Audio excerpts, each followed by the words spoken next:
आता व्हिडिओची सुरुवातीला यांना कशाला घेतलं तर मित्रांनो, विषय असं आहे, आज होती 21 मे. आपल्याला मुली काढ्या फोटोचं काम होतं, त्याच्यामुळे निवांत आवरून आपण निघालो होतो. पहिलं गावात जाऊन बघितलं नवरदेवाची काय हालत आहे. तर नवरदेवाचा अजून डान्स चालू व्हायचा होता, त्याच्यामुळे आपण डायरेक्ट मोर्चा वळवला आणि थेट निघालो कार्यालयाकडं. तिकडं जाताना बघितलं तर बारक्या डान्स करीत होता. कार्यालयात सिटिंग अरेंजमेंट रेडी होती जेवणाची, नाही तर पोरांचा धिंगाणा चालला होता जेवणाच्या टेबलवर. जेव्हा त्या माणसाने त्यांना हक्क लावलं ते डायरेक्ट पाण्याच्या टाकीवर गेले आणि थंडगार पाण्याचा एक घोट घेऊन आपण निघालो नवरीच्या फोटोशूटला. आता नवरीचं फोटोशूट म्हणजे कसं ॲक्शन करायची काय हे सगळं सांगितलं आणि मस्त छान आणि सुंदर फोटोशूट आपण करून टाकलं. आणि त्याच्यानंतर हा प्रश्न मला कायम आहे का, नवरीचा घागरा हा तिला कायमच वजन देत असतो. आणि मग ऊन इतकं बेकार होतं, जवळजवळ 40-42 टेम्परेचर असेल. आणि ह्या टेम्परेचरमध्ये हे पोरं इतका बिंदास डान्स करीत होते, मला तर कौतुकच वाटलं. आणि म्हणलं आता कसं उन्हाचं मॅनेज व्हायचं भो. त्याच्यामुळे आपण निघालो इकडं गाडी सावलीला लावायला. गाडी सावलीला लावली आणि 2 कार्यकर्ते आपल्याला भेटले, त्यांनी बी त्यांची सायकल सावलीला लावली होती. त्यांना घेऊन आपण आलो कार्यालयात. तर बघा कसा डान्स चालू आहे. इकडं डान्स बरोबर तिकडं वर वळायचं काम चाललं होतं नवरीच्या आत्याबाईचं. आणि इकडं नवरीची मम्मी मस्तपैकी लक्ष देऊन बघत होती. भाऊदळी भेटले, ते म्हणले बग्गी आपली आहे. म्हणलं काय विषय नाही. आणि आपले जे ड्रोनचे पायलट येतं यांनी ड्रोन हवेत सोडला होता, कारण सगळं कॅप्चर करत होतं त्यांना वरच्या दिशेने. आणि मग मस्त ड्रोनची हवा घेत बग्गी निघाली राम सियाराम हे गाणं लावून. आणि मस्तपैकी फटाकडे फिरत बिरत एकदम म्हणजे काय म्हणायचं, एकदम भारी भारी वाटत होतं वातावरण.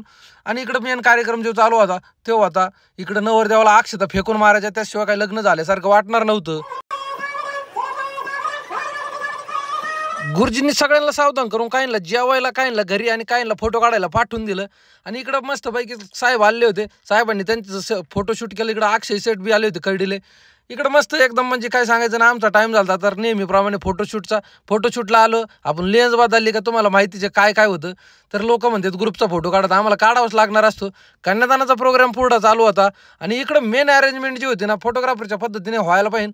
फोटोग्राफर आणि गुरुजीचं जर जुळलं तर लग्नाचं विधी 1 नंबर होतं. याचं परत एकदा अनुभव आला. दत्ता भाऊनी ते काम एकदम पद्धतशीर पार पडलं. इकडं स्लो मोशनमध्ये आपण व्हिडिओ टाकला मस्त सुपारी लोटताना. आणि आयो मेरी जिंदगीने 7 फेरो के 7 वचन असं मनातल्या मनात म्हणत इकडं नवरीचा भाऊ आला कान पिळायला.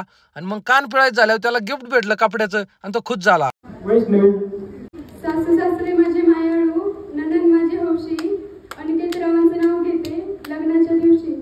आणि प्रत्येकप्रमाणे नवरदेवाने एका शब्दात नाव घेऊन इकडे जेवायला आला. आणि इकडे नवरदेवाचे मित्र वाटच बघत होते वटकावणं. आणि वटकावणं लागलं त्याच्यावर झुंबड उडाली आणि ते वटकावणं ताब्यात घेऊन आता पुढा प्रोग्राम बिदायचा आहे. सगळा ओरिजिनल प्रोग्राम तुम्ही बघा.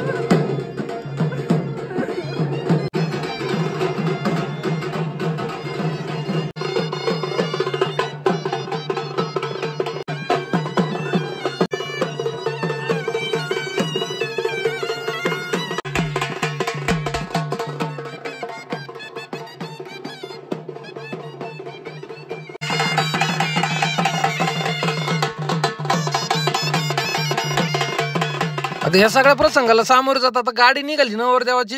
आणि आता आम्हाला बी निघायचं होतं, त्याच्यामुळे मस्तपैकी आमच्या शूटरचा एक व्हिडिओ घेतला आणि आपला बी व्हिडिओ घेतला. तर कसा वाटला सगळा ब्लॉग नक्की सांगा.